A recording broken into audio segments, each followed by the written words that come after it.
Hello everybody! I was going to answer some questions about love stories for this week's vlog, but I've been getting a ton of questions lately about another topic, so we're going to talk about that instead. Today, we're looking at focus and motivation. And before I get into individual questions, I want to touch on the most popular question I get in general from aspiring writers. Jenna, why are you so perfect? Because I'm part woman and part machine. But the second most popular question I get is, how do I stay motivated to write, outline, research, edit, etc., etc.? And people expect me to have a simple answer for them. Oh, motivation is super easy to find. You can get it at Target. It's usually right in between the tampons and deodorant. And sometimes they even have a coupon so you can get 2 motivations for the price of 1. No, that doesn't happen. There is no easy answer. In fact, the answer is probably something you don't want to hear. Motivation is totally on you. If you're not motivated to write, it's your own damn fault. You really gotta sit back and think about why you're writing a book. Are you doing it because you want to be famous? If so,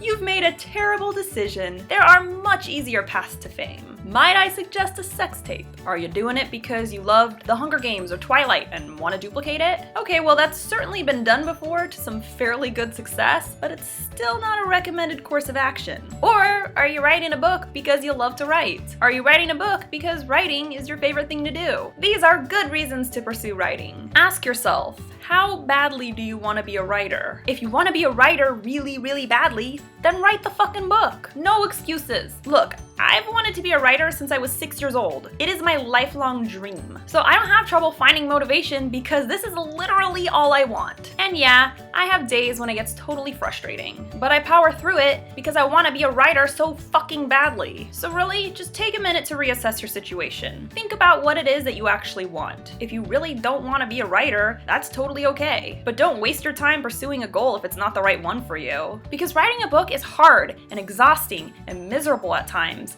And if you're not passionate about it, why? Just why? So hey, where do I find my motivation? I find motivation in myself, in the fact that this is something I've wanted to do since I was 6. Sorry. On to the individual questions. Spirit of the Writer asks, I was hoping to request a topic for next week because it's going to be my birthday. Happy birthday! How do you manage to keep focused and get large word counts and/or many chapters done? I'm having trouble with the focus part. Alright, writer spirit, 3 things. 1. I'm really fucking hard on myself. I am constantly trying to make myself better, smarter, more efficient. And there are a lot of people who are hard on themselves, but it actually kind of fucks them up. Most people who are hard on themselves compare themselves to other people. Oh, she's such a better writer than I am. Oh, he has a way bigger audience than I do. That will get you nowhere, except in the fetal position, crying, hating your life. The key is to compare yourself to yourself. You should always be trying to make yourself better than you were the day before. If I wrote 1,000 words yesterday, awesome, congratulations. Now today, I'm gonna write 1,500 words. If I do that, guess what?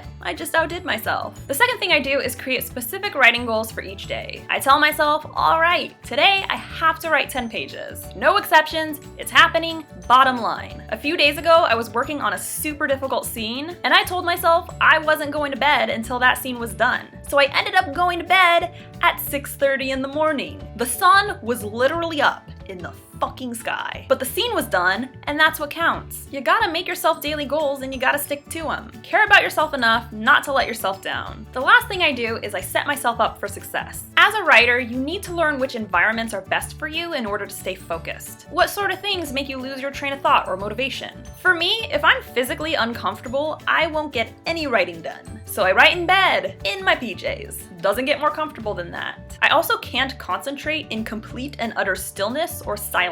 So I keep Facebook up while I write, and every few pages I chit-chat with my friends or answer your questions. And I also play music while I write. Will these things work for everyone? Probably not. But you should learn what works for you. Create the ideal environment that helps you stay focused. Gail asks, when you're writing, how do you deal with another idea forming and crashing the idea you're currently writing? This happens to me all the time, but I do have a method for handling this. Say I'm writing a book and suddenly a wild idea appears. Anytime I get an idea for a book, I immediately start thought dumping it. I don't want to forget the idea because I can probably use it in the future. And once I start thought dumping, it usually turns into an avalanche of thoughts.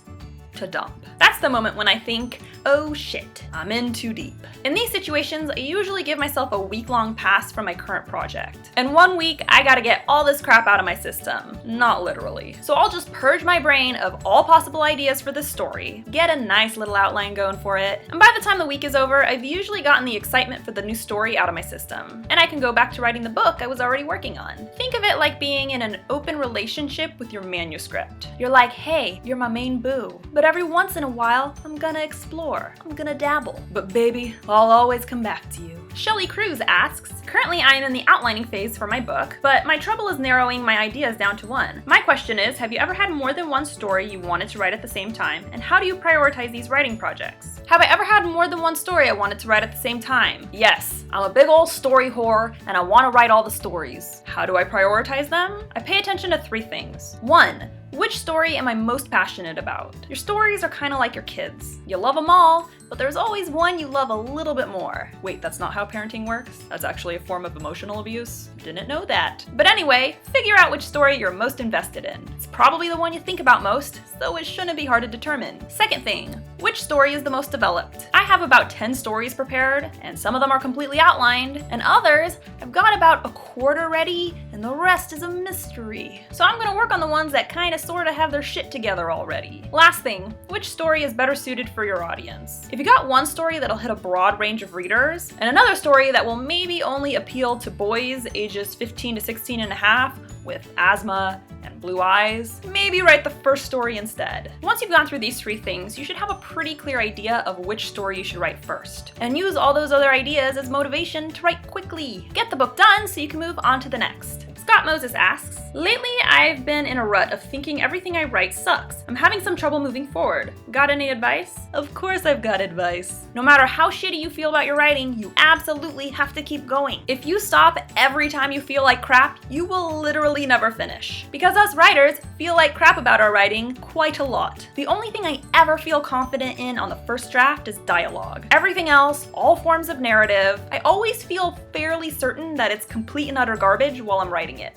I'll literally be tapping at my keyboard, cringing. Oh, it hurts. It hurts to suck this much. So here's what you do. You just keep going. No matter how horrible it is, just keep writing. And do not, under any circumstances, read any of it. I know it's tempting, but don't do it. Don't you dare. Don't you fucking dare. If you read it, it will sound awful, guaranteed, and you will hate yourself. So just write the words and don't look back. At first, doing this will feel like torture, but after you've done it a few times, you'll get used to the pain. Then the following day, go ahead and read it. For some unknown reason, it always reads better the next day. Sure, there will be some shitty sentences in the mix, but that's what editing's for. So read what you wrote, fix anything that needs to be fixed, and then continue writing your shitty-ass writing. This method won't get the negative voice out of your head, the one that's always telling you your writing sucks. I hate that guy. But it'll get you to stop trusting that voice. Now when I'm writing, I still feel like I'm producing the worst crap in the history of crap, but I know it isn't true. So that's all I got for you today. Thanks so much for the awesome questions. Stay focused, stay motivated, and write some books, people. Don't forget to subscribe to my channel. I post new videos on Wednesdays, and I'm the best! And as always, if you have any questions or if there's something you'd like me to talk about in my next video, leave me a comment or tweet me at Jenna Moreci. Bye!